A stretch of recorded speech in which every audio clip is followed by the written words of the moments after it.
शान की क्या शान है, तुम्हारी भी जान है, मेरी भी जान है। तुम्हारे पास इमरान प्रताप गढ़ी है, हमारे पास मसरूफ गुलाब गढ़ी है। सुनो, तुम्हारे पास अमित शाह, राजनाथ और जेपी नड्डा है, हमारे पास भारत कलीबस्ता और जड्डा है। एक छसवा टेढ़ा और तुलसी खड्डा है। तुलसी खड्डा तो आसिम वाले का नाम है। उसके बाद हमारे पास दो डीडीसी है, हमारे पास 6 बीडीसी है। हमारे पास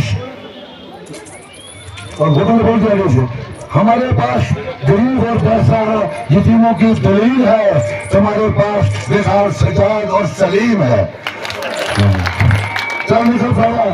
हमारे पास फारूक उमर और राहुल गांधी है, हमारे साथ हर गरीब में कमर कसी है।